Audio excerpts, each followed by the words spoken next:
Welcome बच्चों, ए to Z में आपका फिर से स्वागत है। आज मैं आपके लिए पार्ट 3 वीडियो लेके आया हूँ, जिनमें हम सेल के बारे में बात कर रहे थे, चर्चा कर रहे थे, जिनमें हम आगे बात करेंगे कि सेल के जितने भी कंपोनेंट हैं या सेल के जितने भी ऑर्गेनलीज हैं, इनके बारे में बात करते हैं।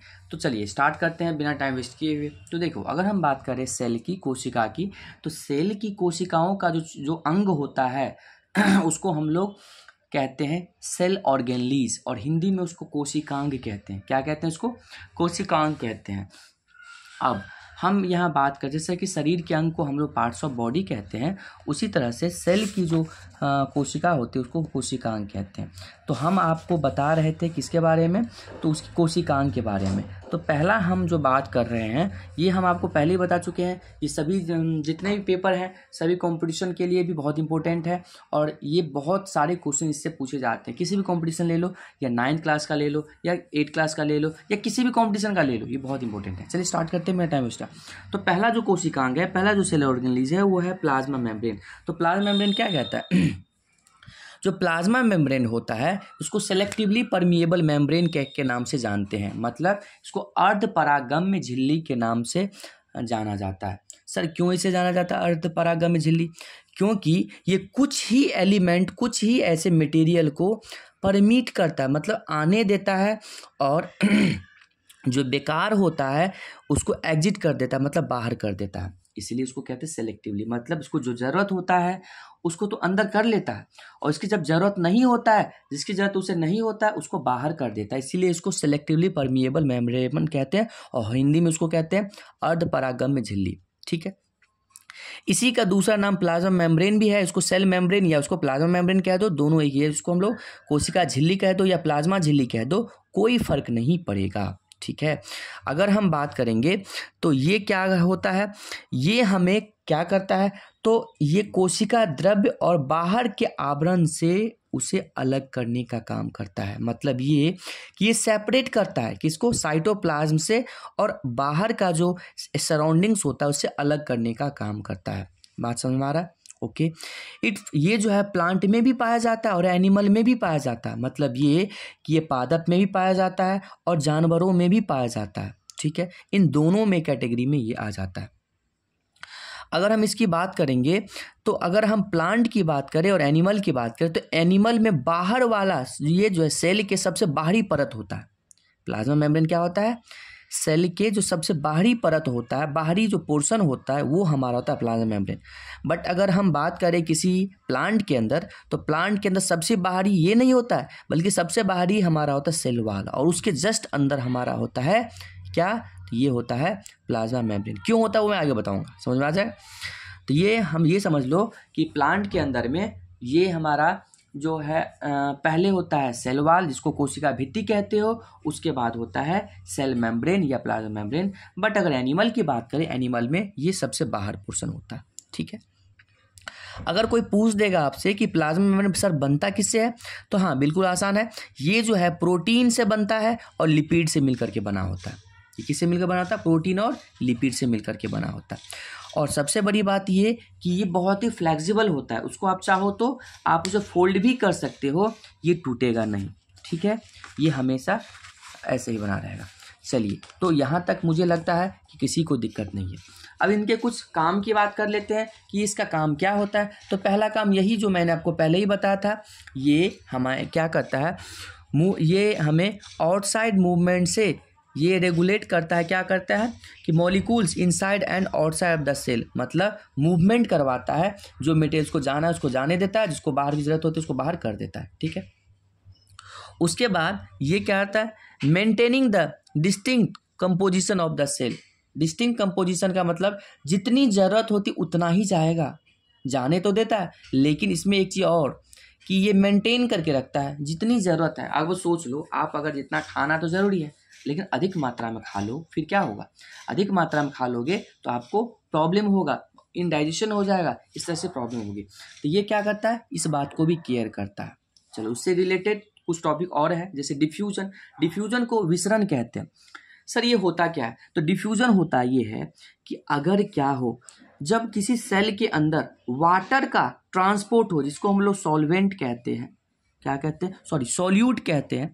मिनरल्स का हो या ऑक्सीजन का ट्रांसफ़र हो, कार्बन डाइऑक्साइड का ट्रांसफ़र हो, इस तरह की अगर ट्रांसफ़र होता है उसको डिफ्यूजन कहते हैं। तो कहते हैं कहाँ से, हायर कंसंट्रेशन से लोअर कंसंट्रेशन, अधिक में से कम की, मतलब बाहर पहले से क्या है अधिक मात्रा में है और सेल के अंदर कम जब पड़ जाता है तो बाहर से अंदर की ओर ट्रांसफ़र होता है। तो मूवमेंट ऑफ द सोल्यूट्स या आयंस कह दो, जिसमें क्या होता है हायर कंसंट्रेशन से लोअर कंसंट्रेशन में, मतलब अधिक से जो बाहर, मतलब सेल के अंदर जब जाता है तो उसको कहते हैं डिफ्यूजन, इसको कहते हैं विसरण। ऑस्मोसिस क्या होता है, ऑस्मोसिस को परासरण कहते हैं। जब सॉल्वेंट का मतलब, सॉल्यूट का मतलब क्या होता है विलय, और सॉल्वेंट का मतलब विलायक, जब सॉल्वेंट का ट्रांसफर होता है, सॉल्वेंट में क्या हो जाएगा, वाटर हो जाएगा। तो वाटर का अगर देखोगे, जब वाटर का ट्रांसपोर्ट होता है, यहाँ पे दे रखा है water from the lower concentration higher to lower, water from the lower concentration to higher concentration, तो उसे हम लोग कहते हैं परासरण, इसको ऑस्मोसिस के नाम से जानते हैं। कोई दिक्कत है, नहीं होना चाहिए, मैं आपको अच्छे से समझा दिया हूँ। अब इसमें ये दो चीज़ और होता है, एक तो एंडोमोसिस होता है और एक्सोमोसिस होता है, मतलब अंतः परासरण और बाह्य परासरण, मतलब बाहरी परासरण। जब क्या होता है कि जब सॉल्वेंट जब सेल के अंदर जाता है, मतलब वाटर जब जो है सेल के अंदर जाएगा तो उसको हम लोग कहते हैं एंडोमोसिस। क्या कहते हैं उसको, एंडोमोसिस, मतलब ये हो गया कि अंतः परासरण के नाम से जानते हैं। दूसरा होता है एक्सोमोसिस, जब हमारा क्या हो, the movement of solvent outside the cell, cell के बाहर हो, इसको हम लोग कहते हैं exosmosis. Movement of solvent into the, अगर रहे सेल, मतलब सेल के अंदर जाएगा तो एंडोमोसिस, और जब सेल से बाहर आएगा कोई बेकार चीज़, अपशिष्ट पदार्थ, जिसको हम लोग कहते हैं जो है ना एक्सक्रीटिव मटेरियल, तो वो हमारा क्या कहलाता है, एक्सोमोसिस। तो ये हमें आपको सारा चीज़ मैंने बता दिया, इसमें कोई दिक्कत नहीं होना चाहिए। चलिए अब आगे बात कर लेते हैं। जो दूसरा जो हमारा सेल ऑर्गेनलीज है वो हमारा सेल वॉल। क्या है हमारा, सेल वॉल। तो सेल वॉल की अगर हम बात करें तो सेल वॉल में क्या है, सबसे पहले सेल वॉल को हिंदी में क्या कहते हैं, तो उसको कहते हैं कोशिका भित्ति। अभी आपको मैंने बताया था, क्या बताया था कि सेल वॉल जो होता है सिर्फ प्लांट्स में होता है, और सबसे बड़ी बात ये कि सेल वॉल प्लांट्स के अंदर सबसे बाहर पोर्शन में होता है। क्या होता है, सेल वॉल जो है आउटर मोस्ट कवरिंग होता है, किसी प्लांट के अंदर सबसे बाहर वाला जो पोर्शन होता है जो कवर किया रहता है वो हमारा सेल वॉल होता है। समझ रहे, ओके। इट इज, ये एनिमल में नहीं पाया जाता है, मतलब किसी जानवरों में ये कोशिका भित्ति नहीं पाया जाता है। ये काफ़ी रिजिड होता है, मतलब सख्त होता है, मजबूत होता है, स्ट्रांग होता है, और ये क्या होता है, पोरस होता है, छोटे छोटे छिद्र इसमें होते हैं, और ये नॉन लिविंग स्ट्रक्चर होता है। आपके शरीर में बहुत सारे नॉन लिविंग स्ट्रक्चर है, बाल की बाहर वाला पार्ट हो गया वो भी नॉन लिविंग होता है। उसी तरह से ये क्या होता है, बाहर वाला पोर्शन होता है जो नॉन लिविंग होता है, निर्जीव होता है। इसके जो स्ट्रक्चर क्या होते हैं, निर्जीव। और ये बना किससे होता है, तो ये सेलुलोज का बना होता है, या फिर या उसको हेमी सेलुलोज के नाम से, इन दोनों से मिलकर के बनाते हैं। ये प्रकार का एक कार्बोहाइड्रेट होता है, समझ लो। ये सेलुलोज और हेमी सेलुलोज क्या होता है, कार्बोहाइड्रेट होता है जिससे वो मिलकर बना होता है। अब आपको समझ में अच्छे से आ रहा होगा। चलिए नेक्स्ट इसके काम की बात कर लेते हैं। तो काम क्या होता है, ये सबसे पहले ये it provides the definite shape. सबसे पहले स्ट्रक्चर, ये शेप कैसा होना चाहिए, मोटा पतला, ये जो कुछ भी ये डिसाइड करता है, स्ट्रक्चर को डिसाइड करता है, और उसे प्रोटेक्शन देता है, बाहरी वातावरण से प्रोटेक्शन, जैसे हीट हो गया, कोल्ड हो गया, वाटर हो गया, अधिक मात्रा में घुस ना पाए, इसके लिए उसको प्रोटेक्शन करता है। अगर हम बात करेंगे, ये मैकेनिकल सपोर्ट भी देता है, ये provide the strength to the cell, cell को मैकेनिकल सपोर्ट भी देता है हर तरह से, मतलब अंदरूनी ताकत भी इसे देता है। अगर इसको बात करेंगे, ये परमिएबल होता है। ये परमिएबल मतलब ये सबको आने देता है, भाई तू भी आ, मतलब क्या, पानी को जितना मर्जी तुम जा सकते हो, उसके बाद ऑक्सीजन को जितना माना है, आयन को जितना, मतलब है जितनी मात्रा में जो चाहना। लेकिन आप सोचोगे सर सब चला जाएगा तो फिर नुकसान हो, हाँ बिल्कुल नुकसान होगा। तो उसके लिए आगे खड़ा है ना, मैंने आपको पहले बताया था कि प्लाज्मा मेम्ब्रेन सेल वॉल के बाद होता है। अब cell wall decide, cell wall की तरफ से तो चला गया, लेकिन ये डिसाइड कौन करता है, ये डिसाइड करता है प्लाज्मा मेम्ब्रेन कि किसको जाना चाहिए किसको नहीं जाना चाहिए।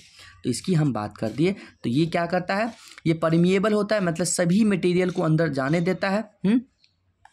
उसके बात करें, ये क्या करता है, इंटरसेलुलर ये कंट्रोल इंटरसेलुलर ट्रांसपोर्ट, मतलब सेल के अंदर में जितना भी ट्रांसपोर्ट होगा उसको ये भी क्या करता है, कंट्रोल करने का काम करता है। तो ये हमारा था 2 हमने कंपोनेंट्स में हमने कवर किया।